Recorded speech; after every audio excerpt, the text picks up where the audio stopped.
नमस्कार, आप देख रहे हैं दिल की बात और आज हम दिल की बात करेंगे कांग्रेस के नेता हारून यूसुफ जी के साथ, जो कि लगातार 5 बार विधायक के दिल्ली से चुने गए हैं और कांग्रेस का एक फेस दिल्ली में माने जाते हैं। हारून जी, आपका बहुत बहुत स्वागत है हमारे इस खास कार्यक्रम में। बातचीत की शुरुआत करते हैं। हारून साहब, एक बार फिर दिल्ली चुनाव की तरफ जा रही है, करीब एक आध महीना बाद, 1-1.5 महीने बाद चुनाव होने हैं। तो इन चुनाव को लेकर के कांग्रेस की क्या तैयारी है और क्या उम्मीदें हैं? देखिए, कांग्रेस की तैयारी जो है, चाहे वो पब्लिसिटी के मामले में हो, इश्यूज़ हों, मैनिफेस्टो तैयार हो रहा है और दिल्ली के लोगों की जो ज़रूरतें हैं या दिल्ली को जिस चीज़ की ज़रूरत है, हमारी कोशिश है कि वो मैनिफेस्टो में डाला जाए। और कांग्रेस जब मैनिफेस्टो बनाती है तो वादों का और नारों का पुलंदा नहीं लेकर आती है। जो भी मैनिफेस्टो में हम बात कहते हैं उसको पूरा करने की कोशिश करते हैं। बदकिस्मती दिल्ली की ये रही कि पिछले विधानसभा चुनाव में, चाहे वो आम आदमी पार्टी हो चाहे भारतीय जनता पार्टी हो, उन्होंने आसमान के तारे दिल्ली के लोगों को देने के वादे किए और आज 1 साल के बाद जब हम नज़र डालते हैं उस 15 साल के कार्यकाल का, जिसमें दिल्ली के लोगों ने 3 मरतबा कांग्रेस को जिताकर भेजा, जिस तरह का डेवलपमेंट दिल्ली का हुआ, चौतरफा आप उसको कह सकते हैं तरक्की हुई, चाहे वो इंफ्रास्ट्रक्चर हो, चाहे वो ट्रांसपोर्ट हो, चाहे मेट्रो हो, फ्लाईओवर्स हो, नई तरह की आधुनिक बसेस हों, या स्कूल्स हों, हॉस्पिटल्स हों, या सोशल वेलफेयर स्कीम्स हों, या बिजली की अगर हम बात करें, क्योंकि बिजली बड़ा अहम मुद्दा पिछले चुनाव में रहा, और पानी।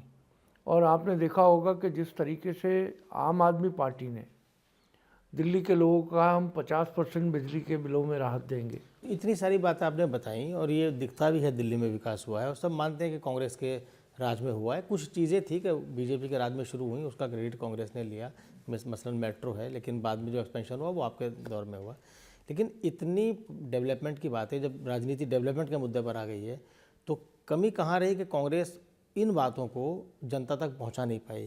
क्या 15 साल के जो कांग्रेस का राज रहा उससे जनता वाकई उकता गई थी या आप लोग ढंग से अपनी बात को पहुंचा नहीं पाए? देखिए, जो मैंने महसूस किया है, क्योंकि 5 मरतबा से दिल्ली की विधानसभा में मैं अपने हल्के की नुमाइंदगी करता हूँ, तो मैं समझता हूँ कि मार्केटिंग हम प्रॉपरली नहीं कर पाए।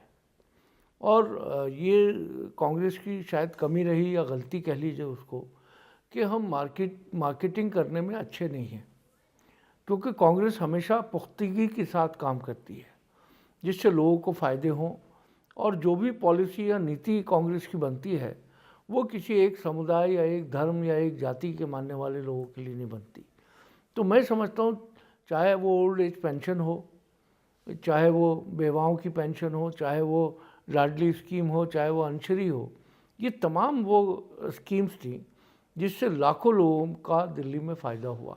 और दिल्ली पूरे हिंदुस्तान का पहला राज्य था जिसने फूड सिक्योरिटी बिल को लागू किया, और आज लोगों को 2 रुपये किलो गेहूं और 3 रुपये किलो चावल मिल रहे हैं।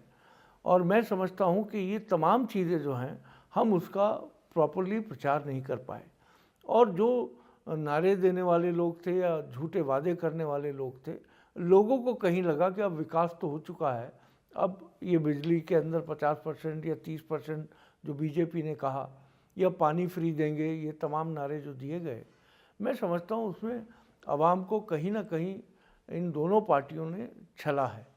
जो गलती आपसे हुई, जो कि आपने माना भी कि हम मार्केट नहीं कर पाए, तो इन गलतियों से कांग्रेस ने क्या सीखा और जो आने वाले चुनाव हैं क्या उस गलती को फिर से दोहरा दिया जाएगा या सीख लेकर के कुछ उसमें सुधार किया जाएगा? देखिए, हमसे जो गलतियां हुई हैं उसमें ज़रूर हम सुधार करेंगे, और कांग्रेस ने हमेशा अगर कोई कमी रही है पार्टी की या तो उसको हमेशा स्वीकार किया है। क्योंकि प्रजातंत्र के अंदर और जमहूरियत में अगर आप अपनी गलतियों को स्वीकार नहीं करते हैं तो आप तानाशाह बन जाते हैं, और कांग्रेस के यहाँ, कांग्रेस पार्टी में कभी ये रिवायत नहीं रही है। और मैं समझता हूँ कि जो गलतियाँ हुई, जैसे ख़ास तौर से सफाई कर्मचारी के मामले में गलती हुई, हम समझते हैं कि उनको ठेकेदारी प्रथा जो थी उससे हटाना चाहिए था और उनको परमानेंट करना चाहिए था। आज 7 साल 8 साल से भारतीय जनता पार्टी कॉरपोरेशन में है अब स्वच्छ भारत अभियान की ज़रूरत दिल्ली में इतनी ज़्यादा क्यों पड़ी?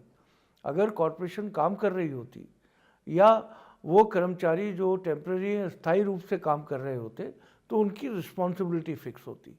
अभी जो पॉलिसी बना रखी है वो है हायर एंड फायर, और मैं समझता हूँ कि ये तमाम वर्ग जो हैं, चाहे वो दलित हों, अल्पसंख्यक हों, दूसरे समुदाय के या धर्म के मानने वाले लोग हों, कांग्रेस ने हमेशा उनकी भावनाओं को अपने कार्यक्रमों के माध्यम से पूरा करने का प्रयास किया है, और मैं समझता हूँ वो हम कम्युनिकेट करने में कहीं ना कहीं हमसे कमी रही है। क्या ये इस बात की गारंटी कोई है कि इस बार ढंग से कम्युनिकेट कर पाएंगे और चुनाव में कुछ बेहतर रिजल्ट ला पाएंगे कांग्रेस के लिए? देखिए, चुनाव का जहाँ तक रिजल्ट का ताल्लुक है, पार्टी अपने कार्यक्रम, अपने प्रोग्राम, अपना मैनिफेस्टो लेके लोगों के बीच में जाती है और ये फैसला लोग करते हैं।